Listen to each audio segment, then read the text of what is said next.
Nagyelo pagkatapos linisin ang window type aircon. So ito po ay Kondura inverter. So window type aircon, after linisin, nagyelo. Ano nga ba yung mga posibleng mangyari o nangyari? So kadalasan, ganito po. Tingnan natin yung loob. Ano nga bang meron dito? So kadalasan, ang sasabihin ay kailangan kargahan ng freon. Pero minsan, marami po ako naging customer na nalipat na sa akin na after linisin ay nagyelo. Tapos kinargahan, after kargahan ng freon, nagyelo pa rin. Bakit nga ba ganun? So, sa simpleng linis lang, nagyelo ang aircon. So, ito po ang loob. Meron po tayong makikitang LEC na lang para madaling intindihin. Yan, may LEC dito.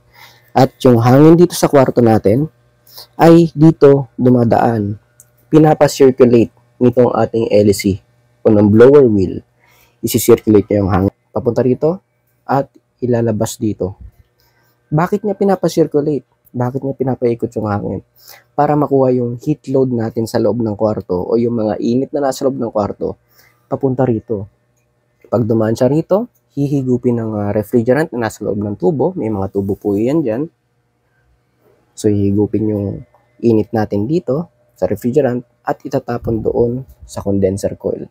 Ngayon, meron po akong paliwanag dyan na mas mahaba. Ilagay ko po yung link sa comment section. So, para hindi kayo malito. Dito muna tayo ulit sa pagyayelo. So, bakit nga ba nangyari yung nagyelo after linisin? Dahil nilinis ito, binuga ng pressure washer. Minsan akala natin malinis na ito. Pero hindi. Yung mga jelly at yung mga alikabok dyan ay napupunta roon pala sa gitna. Naiipon doon sa gitna. Ngayon, mabablock ito ng jelly. So, pag nablock yan ng jelly o ng mga dumi-dumi, ay magiging parang foam yan. So, magiging parang foam siya. Ano mangyayari pagka ganun? Magmo-moist ito at yung mga moist pupunta rin sa mga dumi-dumi sa gitna. At dahil nga meron tayong refrigerant na dumadaloy dito para kumuha ng heat transfer o ng init, ay ang makukuha niya lang na init dahil black ito ay yung nandun sa moist o dun sa tubig at dun sa mga jelly. So pag nangyari yun, pag wala na makuhang init dun sa mga jelly na yun, ay magyayelo na. So pagka nagyelo na siya dito, paunti-unti pataas na siya ng pataas. Dahil pag nagyelo na rito, tutulo ang tubig, tapos magyayelo yun, tutulo tubig, mas mataas, yelo, tubig, taas. So ganun po nangyayari. Ngayon, bakit naman may mga nangyayari na after kargahan, okay na? Kasi nangyayari din po minsan na cleaning, pero meron na palang nilinis. After linisin, meron na palang mga pabigay na mga tubo or meron na talagang medyo maglilik na, magkakabutas na. At nasakto sa mga kapwa ko technician na nilinis, nung nalinisan, doon na bumigay yung tubo. So minsan nangyayari po yan. Sana wag niyo naman pong sisihin kagad yung technician pagka gano'n. At sa mga kapwa ko technician, medyo mahirap pero dapat may paliwanag natin ng maayos yung mga ganyang pangyayari. So, ayun, yun yung mga posibleng mangyari. Posible na sobrang dumi ito. Paano nga ba natin malalaman na madumi ito? Isang paraan po, kaya ganito. So, kumuha kayo ng flashlight. Patayin ko lang yung ilaw ng cellphone ko.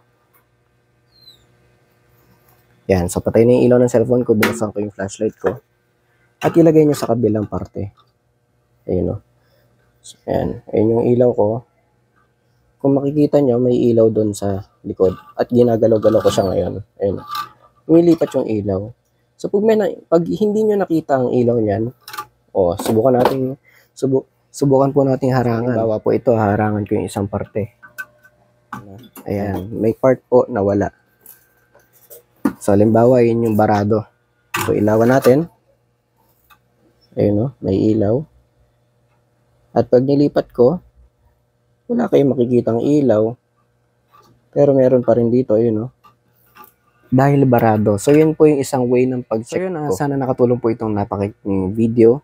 At sana i-share nyo po para at least mas maging aware yung mga makakapanood nito. At tulad nung sinabi ko rin sa nakaraang video, ang freon po natin o ang refrigerant ay hindi po nauubos dahil paikot-ikot lang po yan dito sa ating refrigeration system o dito sa mga tubo natin. So yun, ingat po sa lahat. God bless.